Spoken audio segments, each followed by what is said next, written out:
जितने धरती पर जीव हैं ये सभी नहीं रहेंगे। यही अकाट्य सत्य है।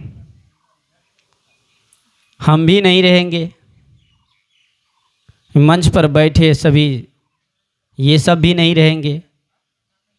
पंडाल में बैठे ये सब भी नहीं रहेंगे। माता पिता दोस्त संबंधी कोई नहीं रहेंगे। आए हैं सभी धीरे धीरे चले जाएंगे। बस कुछ दिन के लिए रैन बसेरा है, इस शरीर में है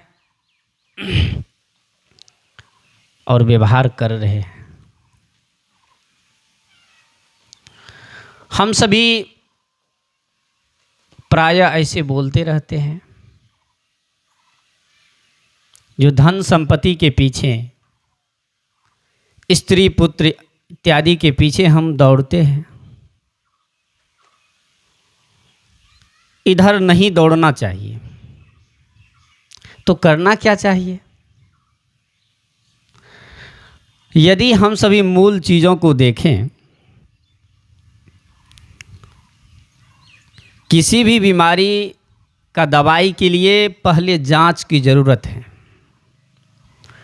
बिना जांच किए हुए अगर दवाई दें तो सही इलाज नहीं हो पाएगा। क्या बीमारी है, शरीर में इसके लिए जांच किया जाता है, परीक्षण किया जाता है, और परीक्षण के बाद जो बीमारी निकलता है और वो दवाई अगर दिया जाता है तो तुरंत सूट कर जाता है और बीमारी ठीक हो जाता है। इसलिए हम सभी को जांच करना चाहिए। ये तो निश्चित है, जो हम सभी आए हैं, जी रहे हैं, तो हमें दुख होता है, अड़चन होता है, उलझन होता है, प्रायः कष्ट में हम जीते हैं। इसकी जांच हमें खुद करना चाहिए। हमें बीमारी क्या है, बीमारी अगर समझ आ जाए, किस चीज़ से हमें ये रोग उत्पन्न हुई है, ये चीज़ समझ में आ जाए तो फिर दुखों से निवारण जल्द ही हो जाएगा। सीधी सीधी बात है, हम कोई चीज़ देखें, बाजार में हम मिठाई देखें और मेरा मन उधर भागने लगा, तो हमें यह समझना होगा मिठाई की तरफ मेरा मन क्यों भाग रहा है, क्योंकि वह मीठा होता है और मीठा हमें अच्छा लगता है। और ये आया कहाँ से? ये हमारी वृत्ति है, हमारी मन की वृत्ति है सुंदर चीज़ों पर, अच्छे चीज़ों पर भागता है। लेकिन हम अगर इसी वृत्ति को समझ जाएं और वहाँ ये चीज़ परीक्षण कर ले, यह खाने से हमारे शरीर में रोग आ जाएगी, बीमार हो जाएंगे, तो हम वहाँ परीक्षण करके उसे छोड़ सकते हैं। इसी परीक्षण को परख कहते हैं, पारक कहते हैं, जो देखना क्या है और तब उसे फिर ग्रहण करना। हमारे जागेश्वर साहब पहले कह रहे थे, गुरु भक्ति के विषय में चर्चा कर रहे थे साहब जी पहले। गुरु भक्ति को हम जब देखेंगे और उससे अगर विचार करेंगे, इधर संसार की तरफ जो हम घर, पैसा, धन, पुत्र, पत्नी इत्यादि में दौड़ते हैं, दोनों चीज़ को अगर हम विचार करेंगे तो स्पष्ट हो जाएगी। हम लोग प्रायः यह सोचते हैं जो गुरु भक्ति का मतलब होता है गुरु जी के शरीर को दाबना, मतलब उसके शरीर की सेवा करना गुरु भक्ति है। गुरु जी के शरीर हैं, उनकी सेवा करना ठीक है, उनके भोजन का प्रबंध करना ये भी ठीक है, उनमें श्रद्धा रखना ये भी ठीक है। लेकिन गुरु भक्ति, सच्चा गुरु भक्ति है क्या? सच्चा गुरु भक्ति यह है, हमारा जो स्वरूप है, हमारा जो ज्ञान का स्वरूप है, सुख स्वरूप है, इसमें स्थित होना, यही सच्चा गुरु भक्ति है। और सच्चे गुरु यही बताते हैं, जो आपका जो स्वरूप है इसमें स्थित हो जाइए। आप जो आनंद स्वरूप हैं, ज्ञान स्वरूप हैं, इस शरीर नहीं, शरीर से अलग, जड़ से अलग जो चेतन है आपके शरीर में ही सामंजन किए हुए हैं, इसको समझना और इसमें स्थित होना, यही गुरु का मुख्य उपदेश है। और इसे ही अपने द्वारा अपने तरफ मुड़ करके इसे पा लेना ही गुरु भक्ति है। हमारे जो सच्चे गुरुदेव होते हैं वह हमसे तभी खुशी हो सकते हैं, तभी हमसे गुरु दक्षिणा समझ सकते हैं जब हम उनके बातों को समझे। बात क्या होंगे ये भी समझने की बात है। बात होंगे हमारी शांति की। शांति कब मिलेगी? शांति तब मिलेगी जब हम अपने स्वरूप में स्थित हो जाएंगे, जब इसको हम समझेंगे। यह एक दिन की बात नहीं है। उत्साहवर्धन हुआ, ध्यान में बैठे और हम तुरंत स्वरूप स्थित हो गए, एक दिन की यह कोई चमत्कारिक बात नहीं है। साधना निरंतर चलने वाली प्रक्रिया है। हम अपनी वृत्ति को, हम अपने मन को देख करके, दृष्टाभाव से समझ करके धीरे धीरे हम अपने स्वरूप में स्थित हो सकते हैं। ज्ञान में इसको, ये ज्ञानमय तत्व को हम जान सकते हैं और जान करके हम उसमें स्थित हो सकते हैं।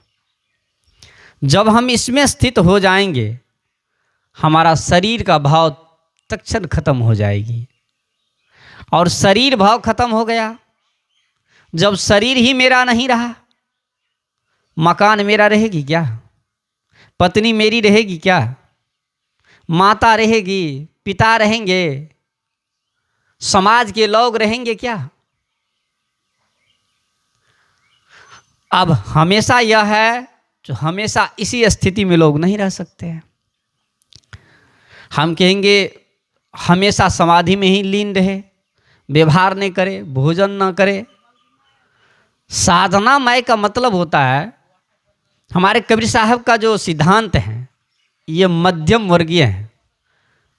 ये घोर तप और भोग के बीच वाली रास्ता है। यह रास्ता वो नहीं है जो हम आग में जल रहे हैं, ऐसा तपस्या कर रहे हैं, कांटे पर सोए हुए हैं,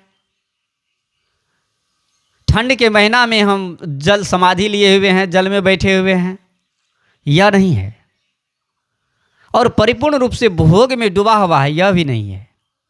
इसके बीच से जो रास्ता जाती है, इससे बीच का रास्ता क्या है? अब शरीर में जरूरी है वस्त्र तन को ढकने के लिए, तो बस तन ढकने के लिए जो वस्त्र मिले पहन लें।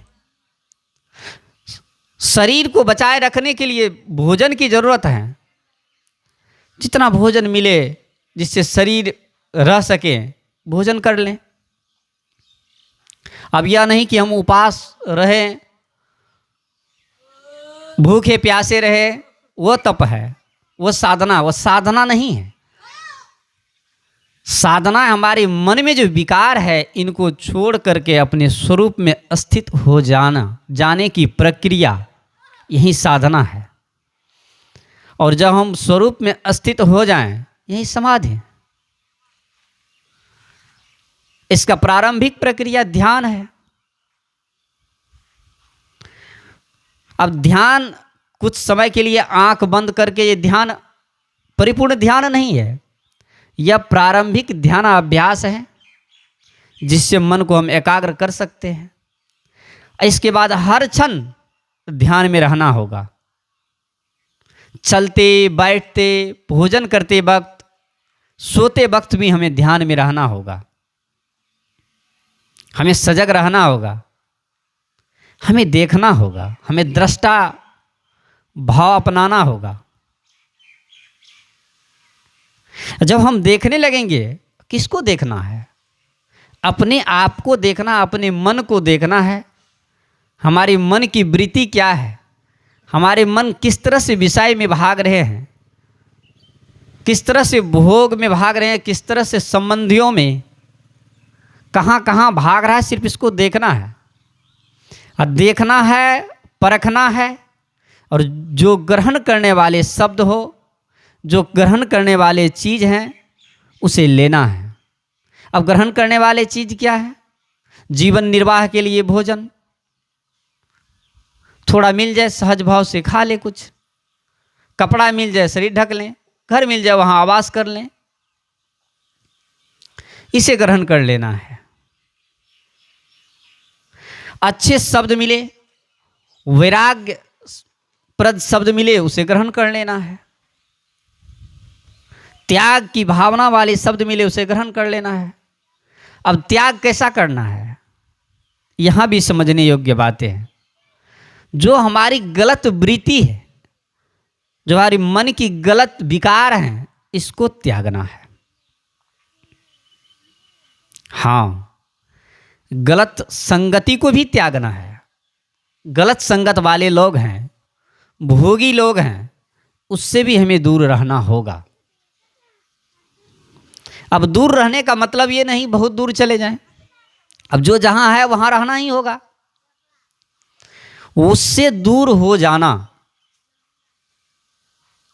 अपने मन को अलग कर लेना उससे, बस हो गया। अपने आप में स्थित हो जाना। ध्यान, साधना, समाधि, स्वरूप स्थिति, ये सब सारी प्रक्रिया को जब हम कर रहे हैं तभी हम गुरु भक्ति कर रहे हैं। ये सब अगर नहीं हो रहा है, सिर्फ गुरु जी के पैर को दाब रहे हैं, मन जा रहा है चौतरफ, उधरे भाग रहे हैं, भोग में डूबे हुए हैं, विलास में डूबे हुए हैं, वासनाएं में डूबे हुए हैं, ये गुरु भक्ति नहीं हुआ। वही गुरु का सच्चा उपदेश है। अपने स्वरूप में अपने तरफ मुड़िए, अपने आप को जानिए और उसमें स्थित होइए। यही गुरु की उपदेश है। और यही जब जो अपने आप में स्वरूप स्थित हो गए, यही गुरु भक्ति है।